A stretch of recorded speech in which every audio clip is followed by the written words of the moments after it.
guddaadha. Bishaan kun tajaajilli isaa hadhatti amma kan kaleessa uummanni itti miidhamaa ture nu bira darbee haga magaalaa Hasaasaatitti tajaajila kennaa jira.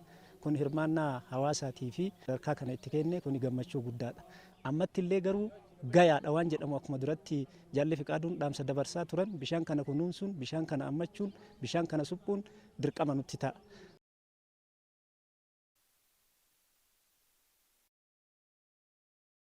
Maqaan koo Daawud Dammaa jedhama.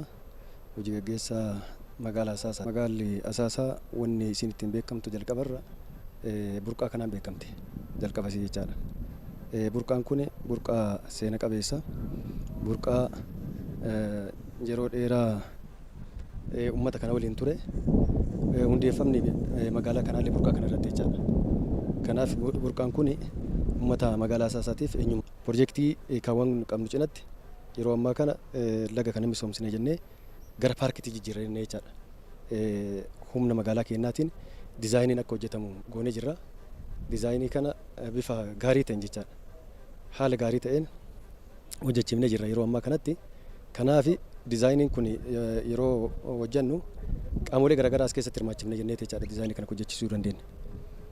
Baajata mootummaa, mana qopheessaa, aanaa gadabii akkasumas dhalattoota aanaa gadabii biyya keessa biyya alaa jiran fi walumaa galatti godina Arsii Lixaa asirratti hirmaachifnee laga kana hin misoomsina gara paarkiitti jijjiirra.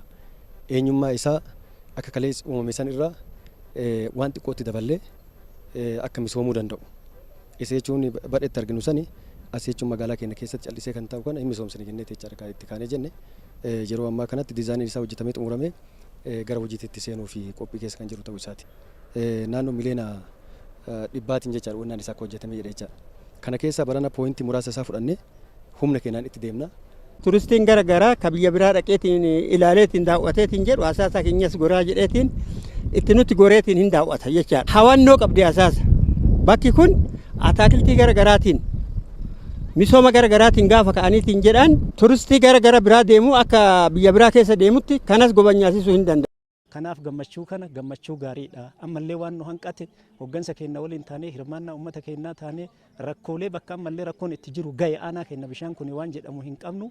Iddoon bishaan kun keessattuu karaa bal'innaatiin amma itti godhame magaalaa Hasaasaatii fi ganda Hinjaa Burqituu keessatti piroojeektiin gurguddaan dhaabbatee tajaajila kennaa jira.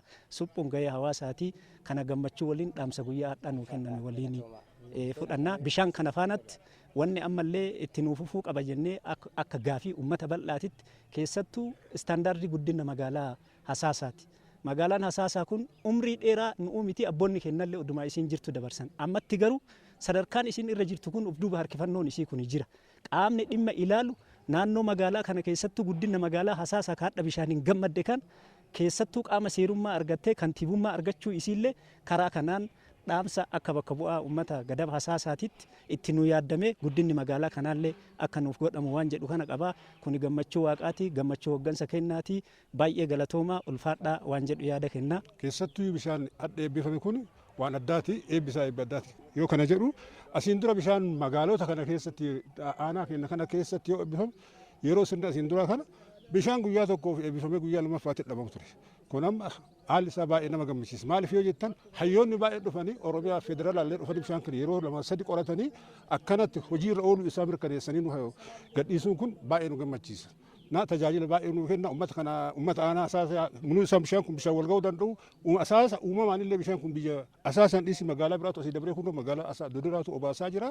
Ammas nu dabalanii kanaa ol akka waan baay'ee nu gammachiisu ta'e kanaa olitti ammallee dabalaniitiin babal'isanii akka waliin nu gan jechuu barbaadan. Qonnaan bulaa maal fayyada bishaan kun? Qonnaan bulaa wanni fayyadu asiin dura qonnaan bulaa wanni fayyadu amma fakkeenyaaf horii naannoo kana asiin dura bishaan naannoo kanatti obaafata horii zuuraa kana laga kana obaafata burqituu kana obaafata amma burqaan kun waan haxxiramee jiruuf bishaan tokko tokko amma jallisii karaa kun anjeela loosullee waan galaa jedhaniif bishaan sun walga'ee naannoo magaalaa ganda 3-4 kan yoo ga'e baay'ee tajaajila guddaa kennaaf jedhu tajaajila guddaa.